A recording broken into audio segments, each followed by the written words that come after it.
அவங்க காலத்தில் இருந்த ஆளுநர் கூட இப்படி இல்லை. ஆனால் முரண்பாடுகள் இதயத்தில் இருந்தாலும் அதை ரணமாக்கு வகையில் செயல்பட்டதில்லை.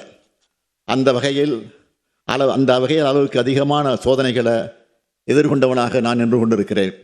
என்னை பொறுத்த வரைக்கும் சோதனைகள் எனக்கு புதிதல்ல. சோதனைகளை வென்று வளர்ந்தவன் நான். என்னை சீண்டி பார்ப்பவர்கள் மனசுக்குள்ள மகிழ்ச்சி அடையலாமே தவிர அது என்னை எதுவும் செய்ய முடியாது. மாண்புமிகு ஆளுநர் அவர்கள் தன்னுடைய உரையை வாசிக்காம வெளியேறினது ஏன் என்பதற்காக 13 குற்றச்சாட்டுகளோட ஒரு அறிக்கையை ஆளுநர் மாளிகை வெளியிட்டிருக்கு. நான் அவருக்கு சொல்ல விரும்புவது, கடந்த நிதியாண்டில் 11.19 விழுக்காடு அளவுக்கு நாட்டிலேயே உயரிய பொருளாதார வளர்ச்சியை தமிழ்நாடு அடைஞ்சிருக்கு. 14 ஆண்டுகளுக்கு பிறகு தமிழ்நாடு மீண்டும் இரட்டை இலக்க பொருளாதார வளர்ச்சியை எட்டியிருக்கு. இதை சொல்றது நாங்கள் அல்ல, ஒன்றிய அரசின் புள்ளியியல் துறை. ஆளுநர் கேள்வி கேட்கணும்னா அவரை இங்கே அனுப்பி வச்சாங்களே ஒன்றிய அரசு, அவங்கள தான் போய் கேட்கணும். இன்னும் அவருக்கு நான் சில புள்ளி விவரங்களை சொல்கிறேன். தமிழ்நாட்டினுடைய மொத்த உள்நாட்டு உற்பத்தி 17,23,698 கோடி ரூபாயாக உயர்ந்திருக்கு. தமிழ்நாட்டோட தனிநபர் வருமானம் 3,58,000 ரூபாய். இது தேசிய சராசரியை விட 1.74 மடங்கு அதிகம். அரசு மேல்நிலைப் பள்ளிகளில் 98.3 விழுக்காடு அறிவியல் ஆய்வக வசதிகள் தமிழ்நாட்டில் தான் இருக்குது. ஆனால் அகில இந்திய அளவில் 50 விழுக்காடு பள்ளிகளில் தான் இந்த வசதி இருக்குது. உயர்கல்வி நிறுவனங்களுக்கான ஒன்றிய அரசினுடைய தரவரிசையில் தலை சிறந்த 100 கல்லூரிகள் பட்டியலில் 33 கல்லூரிகள் தமிழ்நாட்டில் மட்டுமே இருக்குது. மாநில அரசால் நடத்தப்படக்கூடிய தலை சிறந்த 50 பல்கலைக்கழகங்களில் 10 பல்கலைக்கழகங்கள் நம்முடைய தமிழ்நாட்டில் தான் இருக்குது. நிதி ஆயோக் வெளியிட்ட நிலையான வளர்ச்சி இலக்குகளுக்கான குறியீட்டில் தமிழ்நாடு 758 புள்ளிகளோட இந்தியாவில் 2வது இடத்துல இருக்குது. தமிழ்நாட்டோட சமூக பொருளாதார வளர்ச்சியை ஒன்றிய அரசின் பொருளாதார ஆலோசனை குழு அறிக்கையாக தாக்கல் செஞ்சிருக்கு. சமூக முன்னேற்ற குறியீடுன்னு இதுக்கு பேர். பெரிய மாநிலங்களோடு ஒப்பிடும்போது தமிழ்நாடு 63.33 புள்ளிகள் பெற்று தேசிய அளவில் முதலிடத்தில் இருக்குது. இது தமிழ்நாடு அனைத்து வகையிலும் முன்னேறிய மாநிலம் என்பதை காட்டுது. இந்தியாவிலேயே வறுமை கோட்டுக்கு கீழே வாழும் மக்கள் தொகை 11.2 விழுக்காடு. ஆனால் தமிழ்நாட்டில் வறுமை கோட்டுக்கு கீழே 1.43 விழுக்காடு மக்கள் தான் இருக்காங்க. அதையும் இல்லாமலாக்க தாய் மாணவர் திட்டத்தை தொடங்கி செயல்படுத்திக்கிட்டு இருக்கோம். நம்ம அரசோட மக்களை தேடி மருத்துவ திட்டம் என்பது ஐநா அமைப்பினுடைய விருதை பெற்றிருக்கு. இந்தியாவிலேயே அதிக தொழிற்சாலைகள் கொண்ட மாநிலம் நம்முடைய தமிழ்நாடு தான். புத்தாக்க நிறுவனங்களை உருவாக்குறதுல best performer state startup தரவரிசை பட்டியலில் 2018 கடைசியில் இருந்த தமிழ்நாடு 2022 ஆண்டுக்கான தரவரிசையில் முதலிடத்தை அடைஞ்சிருக்கு. ஏற்றுமதி தயார்நிலை குறியீட்டில் இந்தியாவிலேயே தமிழ்நாடு 80.89 புள்ளிகளுடன் முதலிடம். மின்னணு சாதனங்கள் ஏற்றுமதியில் தேசிய அளவில் 41.23 விழுக்காடு பெற்று நாட்டிலேயே முதன்மை மாநிலம். தோல் பொருட்கள் மற்றும் ஜவுளி ஆகிய பொருட்களில் ஏற்றுமதியில் முதன்மை மாநிலம். ஒட்டுமொத்த நாட்டின் காலணி மற்றும் தோல் பொருட்கள் உற்பத்தியில் தமிழ்நாடு 38 விழுக்காடு பங்கு வகிக்குது. பன்னாட்டு முக்கியத்துவம் வாய்ந்த 20 ராம்சார் தலங்கள் தமிழ்நாட்டில் தான் இருக்குது. எண்ணெய் வித்துக்கள், நிலக்கடலை, கரும்பு உற்பத்தி திறனில் முதலிடம், மக்காச்சோள உற்பத்தி திறனில் 2வது இடம். சட்டம் ஒழுங்கை பொறுத்த வரைக்கும் கடந்த கால அதிமுக ஆட்சியோட ஒப்பீடுகளில் கொலைகள், ஆதாய கொலைகள், வழிப்பறி, திருட்டு, பாலியல் வன்கொடுமைகள்னு எல்லாமே பெருமளவு குறைந்திருப்பது புள்ளி விவரங்கள் நமக்கு உறுதியாக்குது. அதிக அளவு உள்நாட்டு சுற்றுலா பயணிகள் வருகை புரிந்த மாநிலமாக இந்தியாவில் தமிழ்நாடு 2வது இடம். 69 பொருட்களுக்கு புவிசார் குறியீடு பெற்று இந்திய அளவில் தமிழ்நாடு 2வது இடத்துல இருக்குது. நாம் ஆட்சி பொறுப்புக்கு வரும்போது 73 இருந்த பெருகால இறப்பு விகிதத்தை 40ஆகவும், குழந்தை இறப்பு விகிதத்தை 10.4 இருந்து 6.9 குறைச்சிருக்கிறோம். மாற்றுத்திறனாளிகளுக்காக சிறப்பாக சேவை புரிந்த முதல் மாநிலமாக தேர்வு செய்யப்பட்டு ஒன்றிய அரசால் தமிழ்நாடு விருது பெற்றிருக்கு. சிறந்த நீர் மேலாண்மைக்காக தேசிய அளவில் 3வது இடம். காசநோயை ஒழிக்க தமிழ்நாடு எடுத்து வரும் முயற்சிகளை பாராட்டி தமிழ்நாட்டின் 9 மாவட்டங்களுக்கு விருதுகள் வழங்கப்பட்டிருக்கு. காகிதமில்லா சட்டமன்ற திட்டத்தினை மிக சிறப்பாகவும் விரைவாகவும் செயல்படுத்துவதற்காக ஒன்றிய நாடாளுமன்ற விவகாரத்துறை அமைச்சகம் விருது வழங்கியிருக்கு. உணவு பதப்படுத்தும் குறு சிறு நிறுவனங்களின் சிறந்த செயல்திறனுக்காக தமிழ்நாட்டுக்கு விருது வழங்கப்பட்டிருக்கு. மாநில கூட்டுறவு வங்கியின் சிறந்த சேவைக்காக உள்துறை அமைச்சர் அமித்ஷா அவர்களே விருது வழங்கியிருக்கிறார். ஒன்றிய அரசிடம் இருந்து மட்டும் தமிழ்நாடு 65க்கும் மேற்பட்ட விருதுகளை வாங்கியிருக்கு. இவ்வளவுக்கும் பிறகும் ஆளுநர் விமர்சிக்கிறார் என்று சொன்னால் அவருடைய பார்வைதான் பழுதுபட்ட பார்வையாக இருக்கிறது.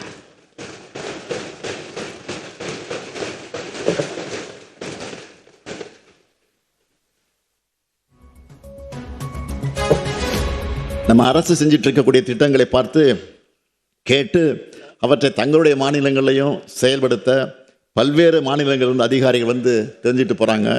ஏன் நம்மளோட திட்டங்களை ஒன்றிய அரசை அடாப்ட் பண்ணி நாடு முழுக்க செயல்படுத்துகிறாங்க. நம்ம விமர்சிக்கிற ஆளுநருக்கு இதெல்லாம் மட்டும் தெரியாமல் இருப்பதுதான் வியப்பாக இருக்குது. இங்கே மதச்சண்டை இல்லை, சாதி சண்டை இல்லை, கும்பல் வன்முறை இல்லை, தொடர் வன்முறை இல்லை. இதுதான் திராவிட மாடல் ஆட்சியினுடைய சாதனை. இந்த சாதனைகள் வரிசையில் மேலும் சில அறிவிப்புகளை வெளியிட நான் விரும்புகிறேன்.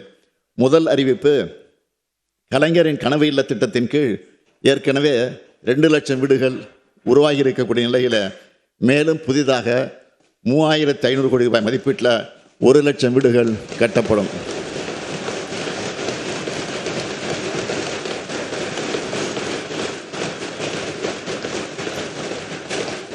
இரண்டாவது அறிவிப்பு, கிராமப்புற பொருளாதாரத்தின் உயிர் நாடியாக விளங்குகிற ஊரக சாலைகளை மேம்படுத்துகிற முதல்வரின் கிராம சாலைகள் மேம்பாட்டு திட்டத்தின் கீழ் 8,911 கோடி ரூபாய் மதிப்பில் 20,484 கிலோமீட்டர் நீளம் உள்ள கிராம சாலைகள் மேம்படுத்தப்பட்டு உள்ளது. மேலும் புதிதாக 1,088 கோடி ரூபாய் மதிப்பீட்டில் சுமார் 2,200 கிலோமீட்டர் கிராம சாலைகள் மேம்படுத்தப்படும். மூன்றாவது அறிவிப்பு, ஏழை மற்றும் விளிம்பு நிலையில் வாழும் மக்களை பாதுகாக்கும் சமூக பாதுகாப்பு திட்டத்தின் கீழ் ஏற்கனவே 33,60,000க்கும் மேற்பட்ட மூத்த குடிமக்கள், மாற்றுத்திறனாளிகள், கைம்பெண்கள், விவசாய தொழிலாளர்கள், விவசாயிகள், கணவனால் கைவிடப்பட்ட ஆதரவற்ற பெண்கள் மற்றும் 50 வயதுக்கு மேற்பட்ட ஆதரவற்ற திருமணமாகாத பெண்கள் மாதாந்திர ஓய்வூதியம் பெற்று வரும் நிலையில் உங்களுடன் ஸ்டாலின் திட்டத்தின் கீழ் அளித்த விண்ணப்பங்கள் உள்ளிட்ட கோரிக்கைகளின் அடிப்படையில் கூடுதலாக 1,80,000 நபர்களுக்கு மாதாந்திர ஓய்வூதியம் வழங்கப்படும். இதற்கான விழா வரும் 4/2/2026 அன்று தமிழ்நாடு முழுவதும் நடைபெறும் மகிழ்ச்சியுடன் தெரிவித்துக் கொள்கிறேன்.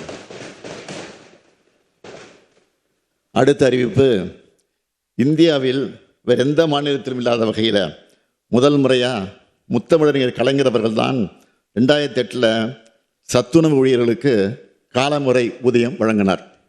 அந்த சாதனையின் தொடர்ச்சியாக சத்துணவு அமைப்பாளர்கள், அங்கன்வாடி பணியாளர்கள், கிராம ஊராட்சி செயலாளருக்கான ஓய்வூதியம் 2,000 ரூபாயிலிருந்து 3,400 ரூபாயாகவும், பணி நிறைவின் போது அவங்களுக்கு வழங்கப்படும் ஒட்டுமொத்த தொகை 1 லட்சம் ரூபாயிலிருந்து 2 லட்சம் ரூபாயாகவும் உயர்த்தி வழங்கப்படும். குறு அங்கன்வாடி பணியாளர்கள் மற்றும் வனக்கள பணியாளர்களுக்கான சிறப்பு ஓய்வூதியம் 2,000 ரூபாயிலிருந்து 3,200 ரூபாயாகவும், பணி நிறைவின் போது அவர்களுக்கு வழங்கப்படும் ஒட்டுமொத்த தொகை 1 லட்சம் ரூபாயிலிருந்து 2 லட்சம் ரூபாயாகவும் உயர்த்தி வழங்கப்படும். அங்கன்வாடி உதவியாளர்கள், சமையலர்கள், சமையல் உதவியாளர்கள் மற்றும் தூய்மை பணியாளர்களுக்கான சிறப்பு ஓய்வூதியம் 2,000 ரூபாயிலிருந்து 3,000 ரூபாயாகவும், பணி நிறைவின் போது அவங்களுக்கு வழங்கப்படும் ஒட்டுமொத்த தொகை 50,000 ரூபாயிலிருந்து 1 லட்சம் ரூபாயாகவும் உயர்த்தி வழங்கப்படும். சிறப்பு ஓய்வூதியம் பெற்று வரும் சத்துணவு அமைப்பாளர்கள் அங்கன்வாடி பணியாளர்கள், கிராம ஊராட்சி செயலர்கள் இறந்து விட்டால் அவங்களுடைய குடும்பத்துக்கு குடும்ப ஓய்வூதியமாக 1200 ரூபாயும், மேலும் சிறப்பு ஓய்வூதியம் பெற்று வரும் குறு அங்கன்வாடி பணியாளர்கள் மற்றும் வனக்கல பணியாளர்கள் உள்ளிட்ட இதர சிறப்பு காலமுறை உதவி பணியாளர்கள் இறந்துவிட்டால் அவங்களுடைய குடும்பத்துக்கு குடும்ப ஓய்வூதியமாக 1100 ரூபாயும் வழங்கப்படும். மேலும் சிறப்பு ஓய்வூதியம் பெற்று வரும் அங்கன்வாடி உதவியாளர்கள், சமையலர்கள், சமையல் உதவியாளர்கள் மற்றும் தூய்மை பணியாளர்கள் உள்ளிட்ட இதர சிறப்பு காலமுறை ஊதிய பணியாளர்கள் இறந்துவிட்டால் அவங்களுடைய குடும்பத்துக்கு ஓய்வூதியமாக 1000 ரூபாய் வழங்கப்படும். சிறப்பு ஓய்வூதியம் பெற்று வரும் மேற்கூறிய பணியாளர்கள் உயிரிழக்க நேரிட்டால் இறந்த பணியாளர்கள் இறுதிச் சடங்கு செலவினங்களுக்காக 20,000 ரூபாய் வழங்கப்படும். இந்த அறிவிப்புகள் மூலம் தற்போதுள்ள சிறப்பு காலமுறை ஊதிய பணியிடங்களில் பணிபுரிந்து வரும் பணியாளர்களும் இத்தகைய பணியிடங்களில் பணிபுரிந்து ஓய்வு பெற்ற 1.5 லட்சத்திற்கு மேற்பட்ட ஓய்வூதியாளர்களும் அவருடைய குடும்ப உறுப்பினர்களும் பயனடைவாங்க. அடுத்த அறிவிப்பு, அரசு பள்ளிகளில் பகுதி நேர ஆசிரியர்களாக பணிபுரிந்து வரும் ஆசிரியர்கள் தங்களுடைய பல்வேறு கோரிக்கைகளை வலியுறுத்தி போராட்டத்தை நடத்தி கொண்டிருக்கிறாங்க. இந்த கோரிக்கைகளில் ஆசிரியர்களுக்கான ஊதிய உயர்வு மற்றும் விடுமுறை காலமான மே மாதத்தில் அவங்க கோரின ஊதியம் ஆகியவை ஏற்கனவே அறிவிக்கப்பட்டுள்ளது. அவங்க அடுத்த முக்கிய கோரிக்கையான நிரந்தர பணி நியமனத்தை பொறுத்த வரைக்கும் ஒரு அறிவிப்பை நான் வெளியிடுகிறேன். அரசு பள்ளிகளில் காலியாக இருக்கக்கூடிய நிரந்தர ஆசிரியர் பணியிடங்களில் பகுதி நேர ஆசிரியர்கள் நியமனம் செய்யப்பட ஏதுவா, இதற்கான தேர்வுகளில் பகுதி நேர ஆசிரியர்களின் பணிக்காலத்தை அடிப்படையாக கொண்டு அவங்களுக்கு சிறப்பு மதிப்பு அளிக்கப்படும். இதற்கான ஆணைகள் விரைவில் வெளியிடப்படும்.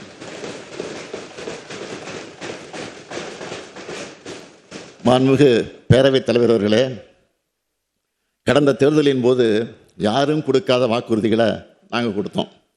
முடிந்த அளவுக்கு அந்த வாக்குறுதிகளை நிறைவேற்றியும் இருக்கிறோம். உங்களால் நிறைவேற்ற முடியாதுன்னு சவால் விடப்பட்ட வாக்குறுதிகளையும் நாங்கள் நிறைவேற்றி காட்டியிருக்கிறோம். இவங்க செய்யவே மாட்டாங்கன்னு சொல்லப்பட்ட வாக்குறுதிகளெல்லாம் செஞ்சுக்கிட்டு இருக்கோம். தமிழ்நாட்டில் அனைத்து துறையும் எப்போ வளரணும்னு ஏக்கத்தில் இருந்தவங்களுடைய வாட்டத்தை போக்க அனைத்து துறையிலும் சமச்சீரான வளர்ச்சியை அடைஞ்சிருக்கிறோம். பெரிய நகரங்களுக்கு மட்டும்தான் தொழிற்சாலைகளா, பாலங்களா, சாலைகளா, நூலகங்களா, கல்லூரிகளா, உட்கட்டமைப்பு வசதிகளான்னு சலிப்போடு கேட்டதை மாற்றி எல்லா பகுதிகளுக்கும், அனைத்து பகுதிகளுக்கும், அனைத்து மாவட்டங்களுக்கும் அனைத்தையும் கொண்டு சென்றிருக்கிறோம். இவை அனைத்திலும் சமூக நீதியை, சமநீதியை நிலைநாட்டியிருக்கிறோம். இவை அனைத்தும் என்னால் தான் ஆனதுன்னு கர்வம் கொள்ளக்கூடியவன் அல்ல நான். மூத்த அமைச்சர்கள், நம்முடைய துணை அமைச்சர் உள்ளிட்ட அமைச்சரின் பங்களிப்பு இல்லாமல் இதை நான் செயல்படுத்தி இருக்க முடியாது. ஆக்கபூர்வமான ஆலோசனை வழங்கிய இங்கே இருக்கக்கூடிய சட்டமன்ற உறுப்பினர் இல்லாமல் இதெல்லாம் சாதனையான படைச்சிருக்க முடியாது. அது மட்டுமல்ல, தலைமைச் செயலாளர் தொடங்கி காவல்துறை உள்ளிட்ட அனைத்து அரசு துறை அதிகாரிகள், அனைத்து நிலையிலும் பணியாற்றக்கூடிய ஊழியர்கள் வர அனைவருடைய பங்களிப்பும் இதில் இருக்குது. தமிழ்நாட்டின் கடைகோடி மனிதருக்கும் எல்லா திட்டங்களும் சென்று சேருவதை உறுதி செய்கிறோம். ஊர்கூடி தேர்தலுக்குன்னு சொல்லுவாங்களே, அதே போல் அரசின் ஒவ்வொரு அணுவும் மக்களுக்காக செயல்படுற காரணத்தால்தான் சாத்தியமாச்சு. எனக்கு உயிரும் உணர்வுமாக இருந்து என்னை இயக்கி கொண்டிருப்பது திராவிட முன்னேற்ற கழகத்தின் கோடிக்கணக்கான உடன்பிறப்புகள் தான்.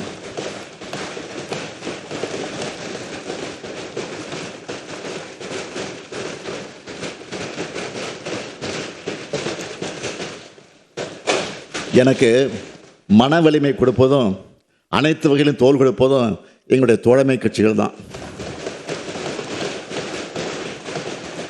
ஜனநாயகத்தின் ஒரு பக்கம் ஆளுங்கட்சின்னா இன்னொரு பக்கம் எதிர்கட்சிகள்.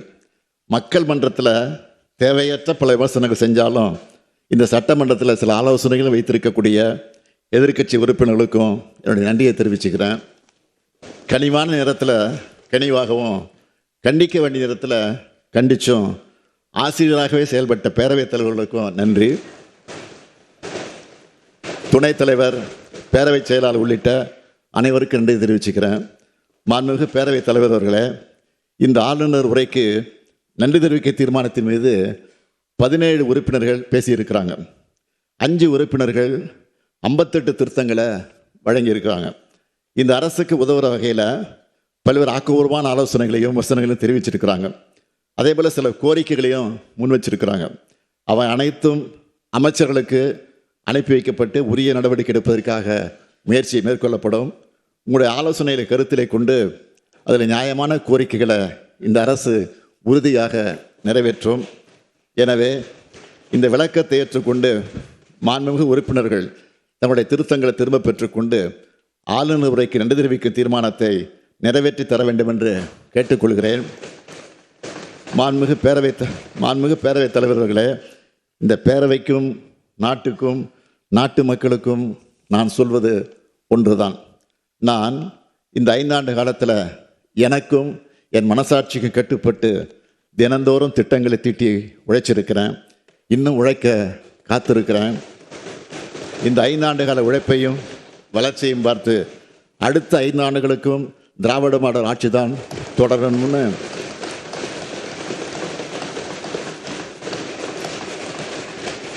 அடுத்த 5 ஆண்டுகளுக்கும் திராவிட மாடல் ஆட்சி தான் தொடரணும்னு தமிழ்நாட்டு மக்கள் முடிவு பண்ணிட்டாங்க. எனக்கு என்னை விட தமிழ்நாட்டு மக்கள் மேலே கூடுதலான நம்பிக்கை இருக்குது. உறுதியாக சொல்கிறேன், நாங்கள் தான் மீண்டும் வருவோம். நாங்கள் தான் மீண்டும் வருவோம். மீண்டும் வருவோம். மீண்டும் வெல்வோம். மீண்டும் செல்வோம். மீண்டும் வெல்வோம். மீண்டும் வெல்வோம். நன்றி.